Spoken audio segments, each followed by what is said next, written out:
Halo teman-teman semua, kembali lagi bersama saya Faris Nurohim Naim Syafi'i dari Program Studi Teknologi Rekayasa Otomasi Universitas Diponegoro. Nah, pada video kali ini kita akan membahas tentang Object Oriented Programming atau OOP pada bahasa C++ fundamental.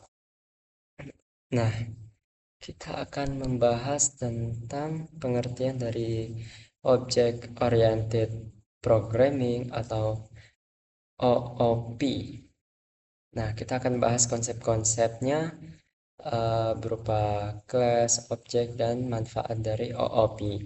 Kemudian kita juga akan membahas tentang metode apa untuk membuat kelas dengan atribut. Kita juga belajar tentang konstruktor dan juga metodenya. Kemudian juga kita akan membuat organisasi kode dengan memisahkan file-file tertentu dalam format HPP dan CPP.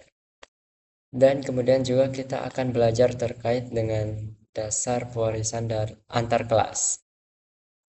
Langsung aja kita masuk ke penjelasan ini.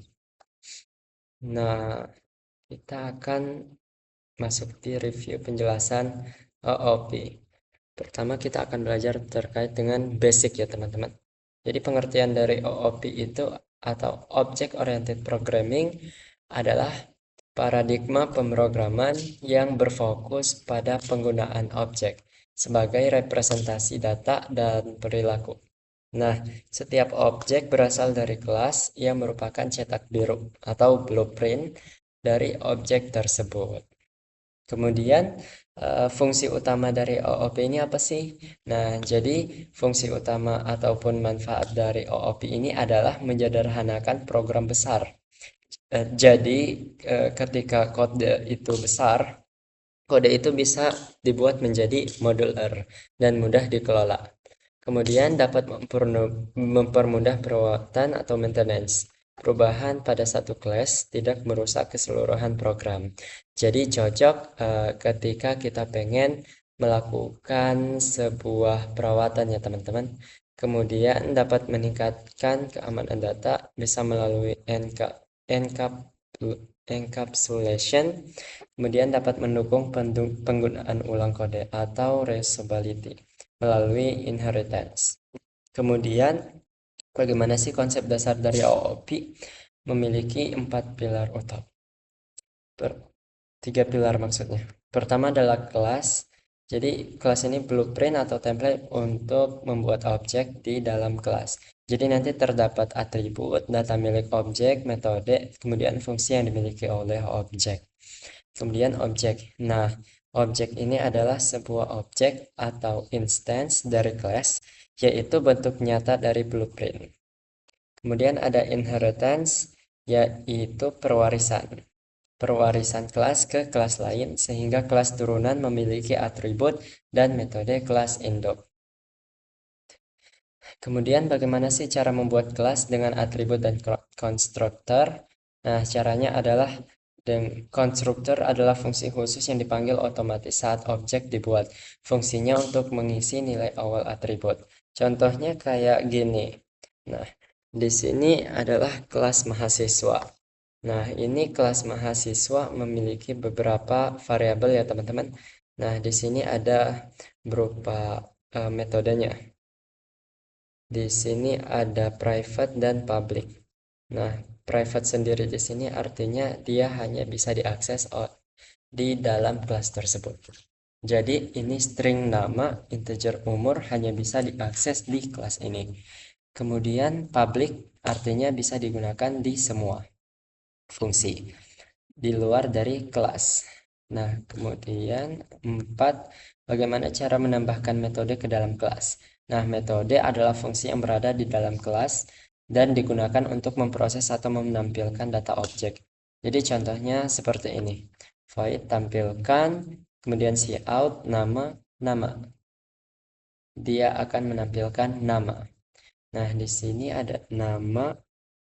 Nama akan ditampilkan di void tampilkan. Kemudian metode dapat digunakan untuk menampilkan data, mengubah data, dan mengembalikan nilai return. Kemudian membuat objek dan mengakses metode atau atribut. Objek dibuat di dalam main menggunakan sintaks. Nah, jadi contohnya seperti ini ya teman-teman. Jadi ada mahasiswa, kemudian M1. Nah, kemudian isinya adalah Izat atau namaku adalah Faris. Nah, ini adalah konstruktor ya teman-teman. Yang juga adalah objeknya yang dibuat di dalam main menggunakan sintaks seperti ini. Jadi dipanggil berdasarkan kelasnya, kemudian kita buat objek, kemudian ditampilkan menggunakan metode yang ada di dalam kelas tadi. Kemudian kita akan belajar tentang access modifier. Jadi access modifier ini berfungsi untuk mengatur siapa saja yang dapat mengakses atribut dan metode dalam kelas. Nah, contohnya di sini ada 3 ya teman-teman. Akses modifiernya ada public. Nah, public ini dapat diakses dari mana saja, baik dari luar maupun dalam kelas. Kemudian ada private. Nah, hanya bisa diakses oleh kelas itu sendiri. Cocok untuk data yang bersifat sensitif. Kemudian protected. Nah, protected ini hanya bisa diakses oleh kelas itu sendiri dan kelas turunan. Cocok untuk konsep inheritance. Kemudian kita akan belajar terkait dengan pemisahan kode menjadi file HPP dan CPP. Kemudian tujuannya itu apa sih? Nah, jadi tujuannya adalah untuk agar kode lebih rapi, mudah diatur pada proyek besar, memisahkan deklarasi antara header dan implementasi pada source. Nah, header file itu HPP berisi deklarasi kelas dan fungsi-fungsinya. Kemudian source file CPP berisi implementasi dari metodenya. Kemudian ada inheritance atau pewarisan kelas. Kelas turunan akan mewarisi seluruh atribut dan metode dari kelas induk. Nah, contohnya adalah seperti ini. Kita punya kelas mahasiswa. Nah, kita punya kelas mahasiswa. Nah, mahasiswa ini kita ambil dari publik yang ada di manusia. Jadi dia diturunkan dari publik yang ada di manusia, yang akhirnya menjadi kelas mahasiswa. Itu adalah konsep sederhana dari pewarisan kelas. Manfaatnya adalah dapat mengurangi duplikasi kode, membuat struktur program lebih teratur, mendukung hubungan is-a. Nah, mahasiswa adalah manusia. Kemudian contoh struktur folder project. Jadi nanti ada seandainya ada yang pemisahan kode tadi terus dicampur dengan inheritance.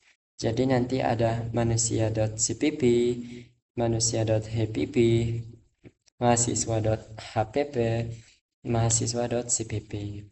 Kemudian kesimpulannya apa sih? Jadi, kesimpulan dari materi OP pada C++ sangat penting untuk membangun program yang terstruktur dan mudah dikembangkan. Dengan memahami kelas, objek, metode, konstruktor, pemisahan file, dan inheritance, mahasiswa dapat membuat program yang profesional, modular, dan efisien.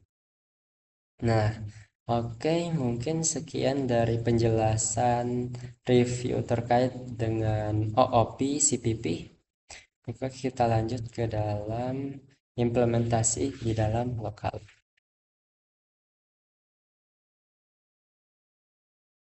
Nah, oke teman-teman, di sini kita sudah masuk ke dalam program ya teman-teman. Di sini kita menggunakan CPP.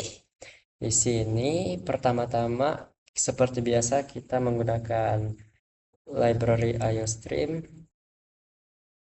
Kemudian juga kita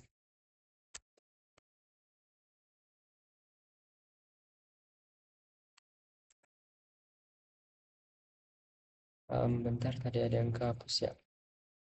Oh, itu. Nah, di sini juga kita menggunakan modul string ya teman-teman. Juga ada using namespace std seperti biasa. Nah, kemudian kita membuat kelas di sini bernama kelas mahasiswa. Kemudian di sini kita memiliki public, ada string, kemudian di public ini ada string nama dan juga yang berupa tipe data dan juga nama berupa variabel. Kemudian tipe data integer dengan variabel umur. Kemudian kita memiliki fungsi void untuk menampilkan info. Nah, di dalam fungsi tampilkan info ini untuk menampilkan nama dan kita panggil dari variabel tersebut, kemudian kita n. Kemudian kita tampilkan juga umurnya, sama seperti nama tadi, kita panggil berdasarkan variabel yang sudah kita buat tadi di public. Kemudian kita masuk ke fungsi main. Nah, di sini kita memiliki yang namanya mahasiswa M.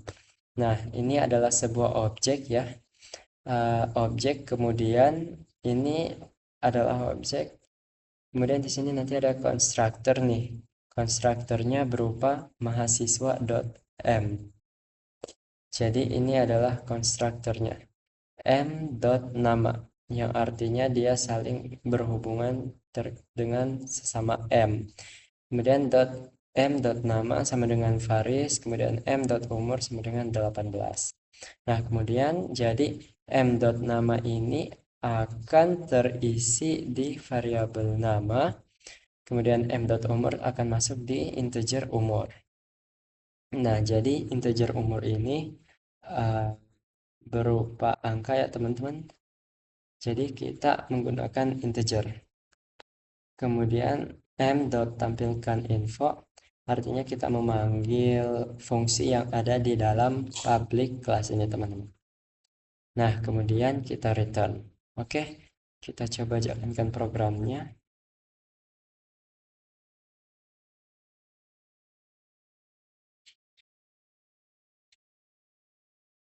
Ya, akan menampilkan hasil nama Faris, umur 18. Oke, kita lanjut ke program yang selanjutnya. Nah, oke teman-teman, di sini kita sudah masuk di program yang kedua, yaitu kelas dengan atribut constructor. Nah, oke teman-teman, di sini kemudian kita memiliki uh, include IOStream dan juga include string dan juga using namespace. Kita di sini juga memiliki kelas mahasiswa dan juga kelas private. Jadi ini hanya bisa diakses oleh sesama kelas mahasiswa. Nah, jadi hanya bisa diakses oleh kelas mahasiswa. Nah, di sini dalam kelas private kita memiliki string nama, kemudian kita juga memiliki integer umur. Nah, kemudian juga kita memiliki public class. Nah, di public class ini kita memiliki konstruktor ya, teman-teman. Ya, di sini mahasiswa, kemudian buka kurung string nm sebagai konstruktornya. Kemudian integer Nah, untuk umur berupa konstruktornya. Nah, kemudian nama sama dengan nm. Nm ini nanti sesuai dengan input yang dimasukkan oleh user. Oke, kemudian kita masuk ke dalam sini. Kita masuk ke void tampilan. Di sini kita akan menampilkan nama dan juga menampilkan umur. Setelah ini selesai, kita langsung masuk ke dalam integer main. Nah, di integer main ini kita memiliki objek mahasiswa M dengan isinya adalah Faris, umur 18. Kemudian kita tampilkan. Nah, kita tampilkan ini. Nah, kurang lebih seperti itu. Nanti hasilnya adalah Faris sebagai nama, jadi nama Faris umur 18. Harusnya seperti itu. Ini menggunakan konsep atribut constructor. Kita coba jalankan. Iya, jadi di sini ada bentar ya teman-teman. Nah, jadi di sini keluarannya adalah Faris umur 18. Seperti itu. Kita lanjut ke program yang ketiga. Nah, ini kita sudah masuk di dalam program yang ketiga. Di sini kita menggunakan class dengan menambahkan metode. Di sini kita pertama memiliki include IOStream, kemudian kita memiliki include string, kemudian kita memiliki kelas lagi, kelas mahasiswa, terus ada private class mahasiswa berisi string nama dan juga integer umur. Kemudian di public class mahasiswa kita memiliki konstruktor mahasiswa. Ini adalah konstruktornya string nm, kemudian integer um. Nah, ini untuk masukan. Jadi nama sama dengan nm, kemudian umur adalah um. Kemudian kita lanjut ke void tampilkan. Nah, ini seperti yang awal tadi berisi nama dan juga umur. Kemudian untuk menampilkannya. Kemudian kita membuat fungsi lagi void set umur.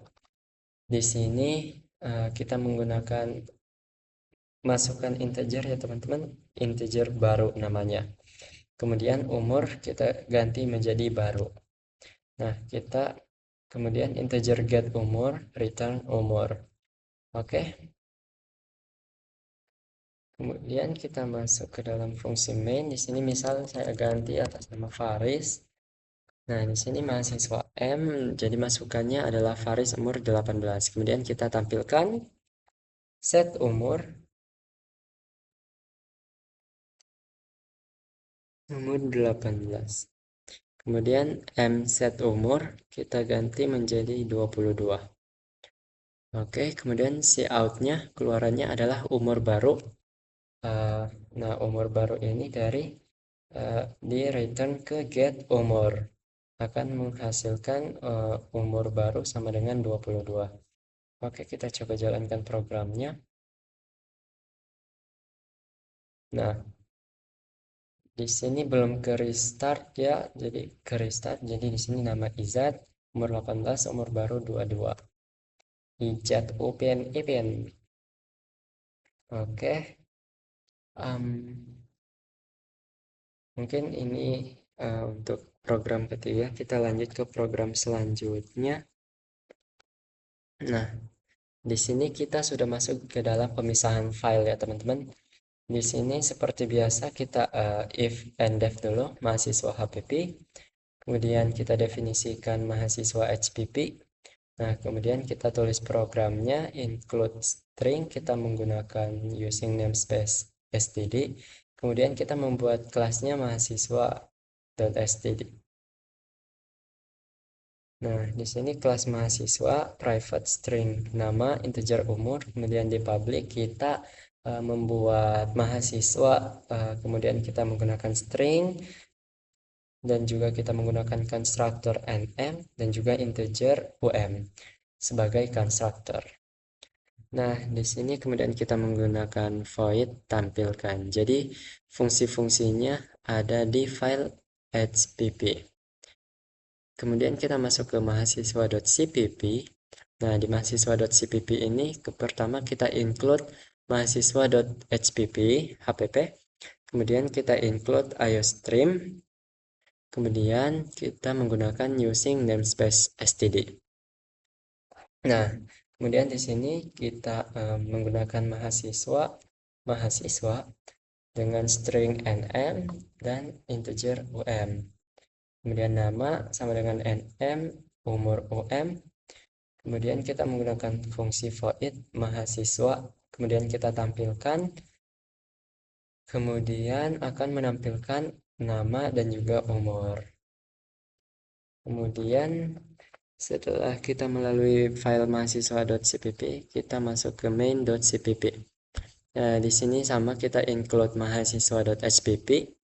Di sini kemudian kita buat fungsi main dengan objek mahasiswa M, kemudian Faris 18. Kemudian tampilkan. Nah, kemudian nanti akan menghasilkan. Oke, sekarang kita coba jalankan programnya dengan cara copy ini. g++ main.cpp mahasiswa.cpp strip o program. Oke, kita coba kita klik di sini di terminal. Setelah itu kita copy. Setelah di copy, kita tinggal copy ini titik strip program.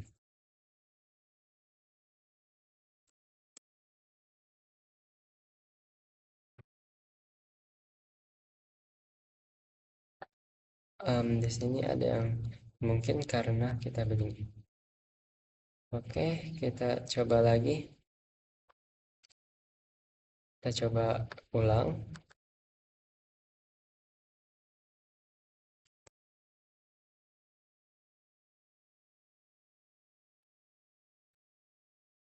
Di sini terlihat objek not found. Mungkin karena di sini belum reset, jadi kita restart dulu.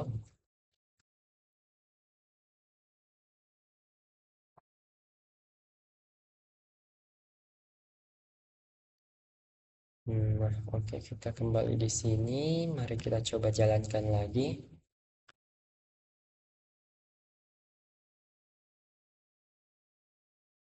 Kita pilih terminal. Coba jalankan satu.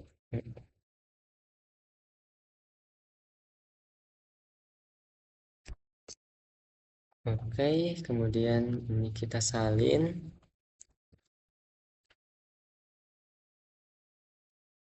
Enter. Harusnya bisa berjalan ya, teman-teman.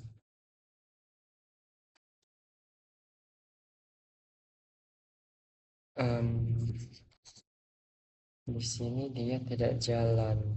Ada apa ya?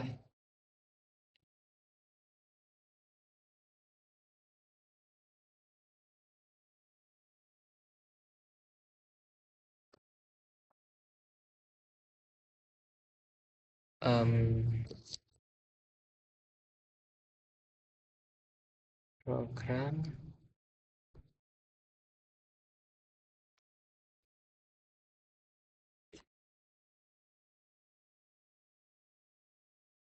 Nah, jadi nanti harusnya outputnya itu adalah nama Faris terus umur 18.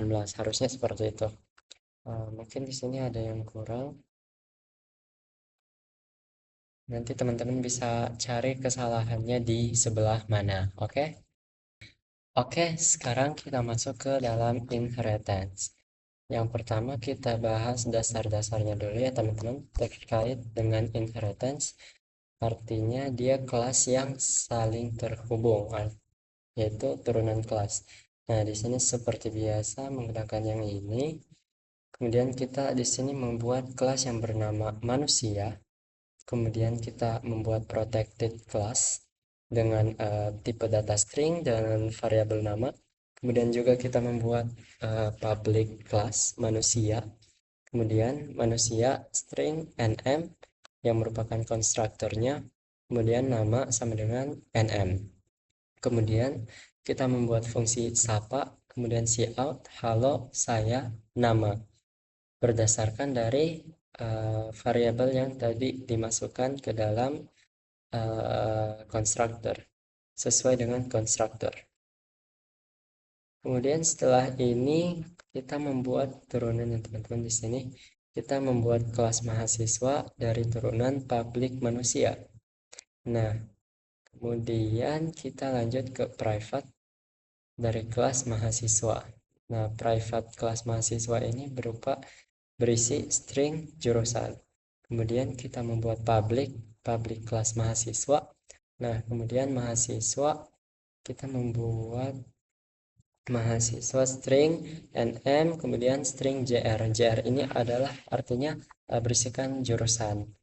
Nah, di sini turunannya dari manusia nm, jadi ini akan menjadi satu, kemudian jurusan menjadi jr, kemudian void tampilkan data, kemudian akan menampilkan cout nama, kemudian cout jurusan dari variabel jurusan. Kemudian kita membuka integer, kita membuat integer main sini mahasiswa dengan M Faris dengan teknologi rekayasa otomasi. Kita kemudian memanggil void sapa M sapa dan juga yang akan menghasilkan halo nama saya Faris, kemudian tampilkan data nama Faris jurusan teknologi rekayasa otomasi. Jadi kurang lebih seperti itu kita jalankan programnya. Nah, halo, saya Izat. Nah, karena di sini belum di restart. Nah, ini kita coba running kembali. Nah, hasilnya adalah halo, saya Faris. Nama Faris jurusan teknologi rekayasa otomasi. Oke, kita lanjut ke dalam inheritance dengan pemisahan ya teman-teman. Nah, di sini kita memiliki 5 file ya teman-teman. Jadi ini lebih kompleks lagi teman-teman. Oke, nah pertama kita bahas dulu dari manusia.hpp.hpp. Di sini kita menggunakan if and def manusia hpp, kemudian define manusia hpp, kemudian kita include-kan dengan string include string menggunakan namespace std, kemudian kita menggunakan kelas manusia. Terus di sini ada protected class dengan isi string nama, kemudian kita membuat public class manusia. Nah, kemudian di sini ada manusia, kemudian di sini ada string konstruktornya nm, kemudian void sapa, kemudian if. Kemudian setelah itu kita masuk ke dalam manusia .cpp. Nah, di sini include manusia.xpp, kemudian include iostream. Di sini iostream, kemudian namespace std manusia, kemudian string nm, nama sama dengan nm, kemudian void manusia sapa, kemudian cout halo saya nama. Nah, kemudian setelah manusia.cpp ini selesai, lanjut ke mahasiswa hpp. Nah, di sini if and def mahasiswa hpp, define mahasiswa hpp. Kemudian lanjut include manusia hpp, kemudian using namespace std. Di sini kita ganti include manusia hpp.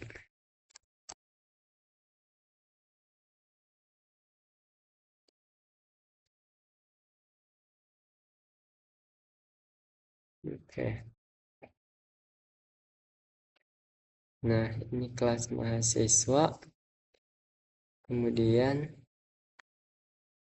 kita buat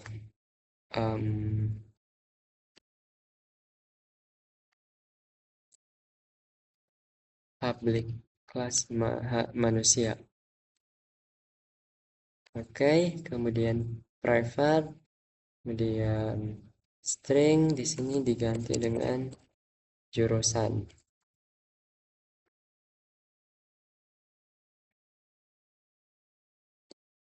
Nah, di sini diganti dengan jurusan. Kemudian ini dihapus karena sudah nggak dipakai. Kemudian di sini ada public. Di sini tadi private yang isinya adalah string jurusan.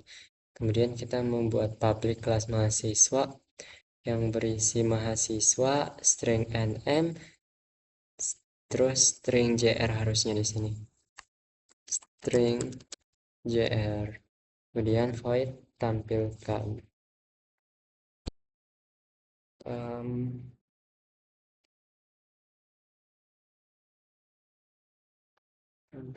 data. Kemudian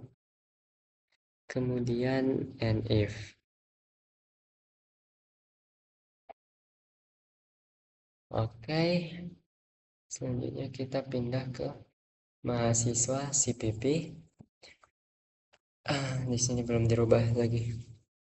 Nah, di sini ada include mahasiswa.hpp, kemudian include iostream, kemudian using namespace std. Di sini mahasiswa string nm terus string jr di sini harusnya, yaitu jurusan jr, kemudian manusia nm, kemudian di sini jurusan,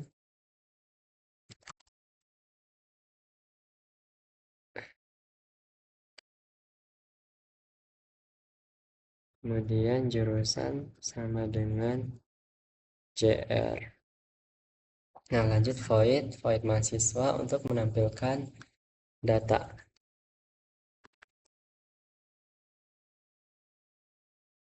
Nah, di sini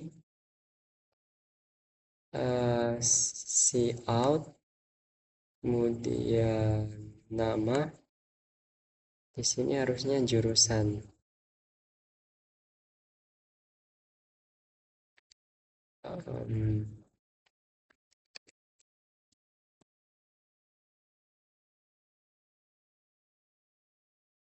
Kemudian ini diganti jadi jurusan. Oke.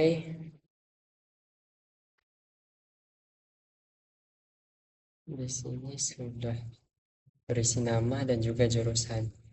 Kemudian kita masuk ke dalam fungsi main. Nah, di fungsi main ini kita memiliki include mahasiswa.hpp. Kemudian kita membuat integer main. Kemudian kita membuat objek mahasiswa M, Faris. Di sini bukan umur tapi jurusan ya, teknologi rekayasa otomasi.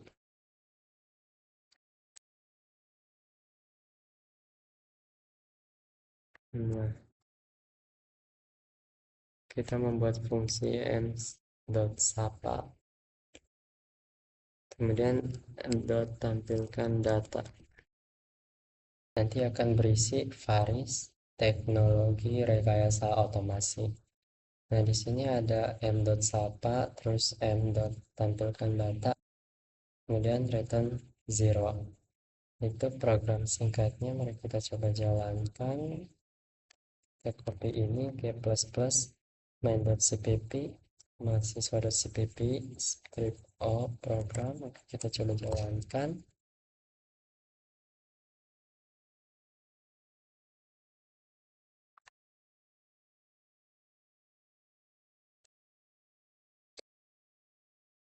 Waduh, di sini gagal lagi ya teman-teman, karena apa kategori info.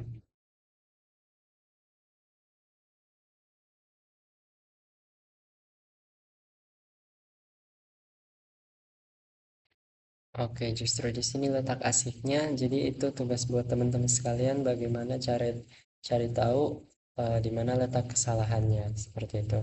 Nah, seperti yang pada video sebelumnya udah dijelasin cara-cara, tips-tips untuk menambah ilmu.